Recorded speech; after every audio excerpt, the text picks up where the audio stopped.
Hello dear students, welcome back. ये question GATE 2017 के exam में 2 मार्क्स के लिए पूछा गया था। तो एक बार स्टेटमेंट पढ़ो। Question says consider the C program fragment below which is meant to divide x by y using repeated subtractions.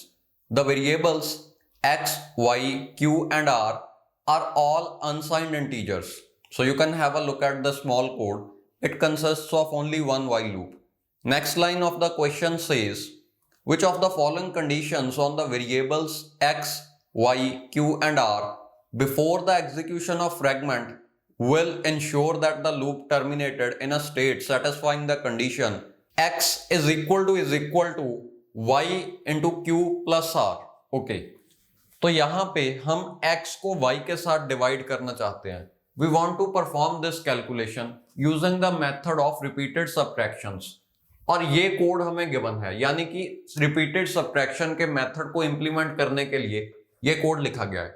अब क्वेश्चन में कहा है कि ये कोड कंप्लीटली रन करने के बाद ये कंडीशन ट्रू होनी चाहिए. ओके, अब ऐसा करने के लिए यानी कि इस कंडीशन को इस कोड की एंडिंग में ट्रू बनाने के लिए स्टार्टिंग में इन चारों में से कौन सी ट्रू होनी चाहिए. ओके, यानी कि क्वेश्चन है अगर स्टार्टिंग में इन चारों में से कोई एक कंडीशन ट्रू है तो एंडिंग में ये पक्का ट्रू होगी. बताओ इन चारों में से वो कौन सी कंडीशन है जो स्टार्टिंग में ट्रू होगी. ओके, अब देखो सबसे पहले हम डिस्कस करते हैं कि ये रिपीटेड सब्ट्रैक्शंस का मेथड आखिर है क्या.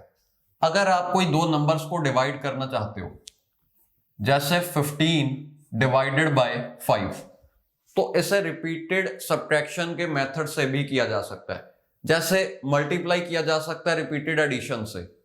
अगर आप 5 into 3 करना चाहो तो 5 plus 5 plus 5 वो हो जाएगा 5 into 3, यानी कि इस नंबर को खुद से ऐड करो इतनी बारी. ये है मेथड ऑफ रिपीटेड एडिशंस.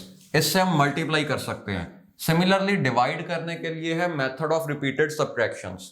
वो मेथड कहता है कि इस नंबर को इस नंबर से सब्ट्रैक्ट करते रहो तब तक जब तक कि आपको 0 ना मिले. तो 15 में से 5 सब्ट्रैक्ट करो, 10 मिला. फिर 10 में से 5 सब्ट्रैक्ट करो, 5 मिला. अभी भी 0 नहीं है, यानी कि एक और बार सब्ट्रैक्ट करो तो अब आपको 0 मिल गया. ओके, जब 0 मिल गया तो ये काउंट कर लो कि कितने स्टेप्स में आप 0 तक पहुंचे. 3 स्टेप्स में हम 0 तक पहुंचे, यानी कि इसका आंसर होगा 3. ओके, तो इस कैलकुलेशन को परफॉर्म करने के लिए हम y को x से सब्ट्रैक्ट करते रहेंगे और एंड में ये गिन लेंगे कि कितने स्टेप्स में हम 0 तक पहुंच पाए. ओके, यहां पे देखो y को सब्ट्रैक्ट किया जा रहा है हर आइट्रेशन में. हम किसी वेरिएबल r से y को सब्ट्रैक्ट कर रहे हैं हर स्टेप में. y को तो हर स्टेप में सब्ट्रैक्ट करना ही है, बट y को सब्ट्रैक्ट करना है x से. यहां पे हम उसे सब्ट्रैक्ट कर रहे हैं r से, यानी कि स्टार्टिंग में ये लूप रन करने से भी पहले हमने x की जो भी वैल्यू है वो r को असाइन कर दी होगी, क्योंकि यही एक तरीका है इस कोड को वर्क करवाने के लिए. ओके, हम इस वैल्यू से इसे सब्ट्रैक्ट करते रहना चाहते हैं तो ऐसा करो x जो भी है उसे r में कॉपी कर दो, क्योंकि हम हर बारी r से y को सब्ट्रैक्ट कर रहे हैं. ओके, नेक्स्ट चीज देखो, जितनी बारी भी हम लूप में एंटर करेंगे ये लाइन एग्जीक्यूट होगी और ये लाइन भी एग्जीक्यूट होगी. और ये लाइन को एग्जीक्यूट करने का मतलब है हम काइंड ऑफ ये काउंट कर रहे हैं कि लूप कितनी बारी एग्जीक्यूट हुई, क्योंकि हर बारी हम क्यू में एक इंक्रीमेंट कर देंगे. अगर लूप 5 बारी एग्जीक्यूट हुई तो क्यू को हमने 5 बारी इंक्रीमेंट कर दिया. ओके, तो ये वेरिएबल क्यू एक्चुअली ये काउंट करने के लिए काम में आएगा कि सब्ट्रैक्ट कितनी बारी हुआ. मैंने आपको बताया था ना कि स्टेप्स काउंट कर लो, कितने स्टेप्स में हम 0 तक पहुंचे. यहां पे 3 स्टेप्स लगे तो आंसर 3 होगा. यहां पे ये क्यू स्टेप्स को ही काउंट कर रहा है, यानी कि जितनी बारी भी ये लाइन एग्जीक्यूट होगी उतनी बारी ही आप क्यू को इंक्रीमेंट कर दोगे. ओके, अब देखो आप स्टार्ट कहां से करना चाहते हो, यानी कि स्टार्टिंग में क्यू की वैल्यू क्या होनी चाहिए. जस्ट थिंक, क्या स्टार्टिंग में क्यू को 50 रख दें? 50, फिर 51, 52, 53 और बाद में आंसर बोल दो 53 आ गया. क्या वैल्यू होनी चाहिए क्यू की? अगर आप सोचोगे आपको पता चलेगा कि स्टार्टिंग में वैल्यू 0 ही होनी चाहिए. That's very easy. स्टार्टिंग में वैल्यू थी 0, यहां पे एक स्टेप हुआ, फिर 2 स्टेप हुए, फिर 3 स्टेप हुए, तो एंडिंग में वैल्यू 3 है, आपने कह दिया कि आंसर है 3। ओके, तो स्टार्टिंग में Q की वैल्यू होनी चाहिए 0, और आपको पता है किसी भी नंबर को 0 के साथ डिवाइड नहीं किया जा सकता, you will get infinity.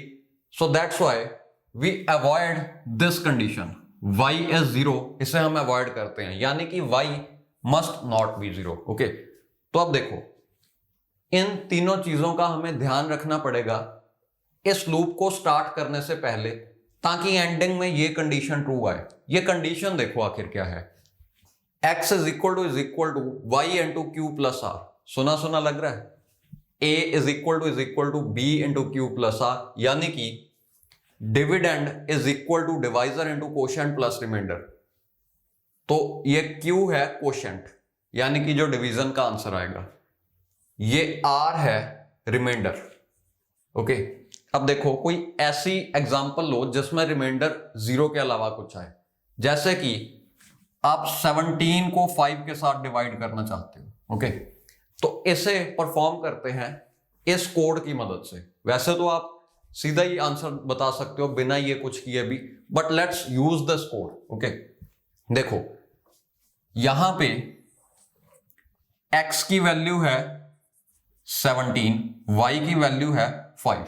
Okay, पहली लाइन है x में जो भी है उसे r में कॉपी कर दो, तो r की वैल्यू हुई 17। ओके, दूसरी लाइन है q को 0 असाइन कर दो, यानी कि एक वेरिएबल q है जो करंटली 0 होगा, और ये कंडीशन चेक कर लो, क्या y 0 है? नो, y इज 5, यानी कि सब कुछ सही है। आप ये लूप स्टार्ट कर सकते हो। तो लूप की कंडीशन है x इज ग्रेटर देन और equal to y, sorry r is greater than और इक्वल टू y। तो r है 17 जो कि 5 से बड़ा है, so this condition is true. Okay, ये ट्रू है तो आप बॉडी ऑफ लूप में एंटर करोगे, यानी कि ये दोनों लाइंस एग्जीक्यूट करोगे। तो r को अपडेट करके उसे नई वैल्यू असाइन कर दो r माइनस वाई, यानी कि इसे अब बना दो 12, और q को इंक्रीमेंट कर दो, so q is equal to Q plus 1, यानी कि यहां पे 1 आ जाएगा। ओके, फिर दोबारा से कंडीशन चेक करो, if this condition is still true enter the loop. तो 12 5 से बड़ा है, यानी कि ट्रू है, तो हम लूप में एंटर करेंगे। लूप में एंटर करेंगे यानी कि ये लाइन एग्जीक्यूट होगी। सो 12 में से 5 सब्ट्रैक्ट करो, आपको मिलेगा 7, और ये 7 r को दोबारा से असाइन कर दो, ये वैल्यू r को असाइन कर दी। ओके, नेक्स्ट लाइन में देखो q is equal to Q plus 1, तो ये बन जाएगा 2। अब देखो क्या ये कंडीशन अभी भी ट्रू है? जी हाँ, ये ट्रू है, 7 इज ग्रेटर देन 5, तो दोबारा से सब्ट्रैक्ट करो, आपको मिलेगा 5, और q को इंक्रीमेंट कर दो। तो अब देखो, सॉरी 7 माइनस 5 इज 2, और ये 2 अब 5 से कम है, यानी कि ये कंडीशन अब फॉल्स हो जाएगी। Okay, r is greater than और इक्वल टू y, ये अब फॉल्स है। 2 इज नॉट ग्रेटर देन और इक्वल टू y, यानी कि यहां पे हमें रुकना पड़ेगा। तो अब देखो इस कैलकुलेशन को परफॉर्म करने पे आपको जो क्वोशंट मिलेगा वो होगा 3 और रिमाइंडर होगा 2, जो कि सही है। 5 3s are 15 और 17 से 15 दो कम है, यानी कि रिमाइंडर आया 2।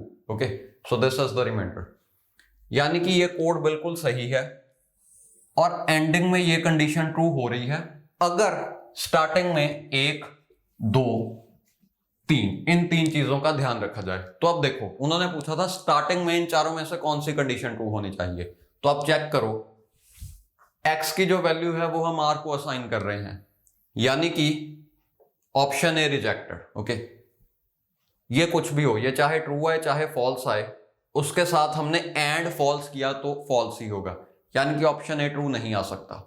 ऑप्शन बी देखो, x इज ग्रेटर देन 0, नहीं ऐसी तो कोई कंडीशन नहीं है। y is not equal to 0 होना चाहिए, तो ऑप्शन बी भी हम रिजेक्ट कर सकते हैं। ओके, और ऑप्शन बी में q की बात नहीं की गई, q को हमने स्टार्टिंग में 0 रखना है, तो यहां से भी पता चल रहा है कि ऑप्शन बी आंसर नहीं हो सकता। ऑप्शन सी देखो, q इज इक्वल टू 0, और मैं कह रहा हूं कि स्टार्टिंग में q को वैल्यू 0 दो, तो ये ट्रू आएगा, यानी कि ट्रू, एंड ये देखो क्या आएगा, x को हमने r असाइन किया था स्टार्टिंग में, तो x और r की वैल्यू सेम होगी, यानी कि ट्रू एंड ट्रू, और तीसरी चीज है y इज ग्रेटर देन 0, जो कि सही है, यानी कि y 0 नहीं होना चाहिए। ऑब्वियसली y नेगेटिव तो होगा नहीं, तो y पॉजिटिव होगा। Okay, and true, true and true and true, true ही इवेल्युएट करेगा, so option C will give you true, which makes option C the answer. Okay.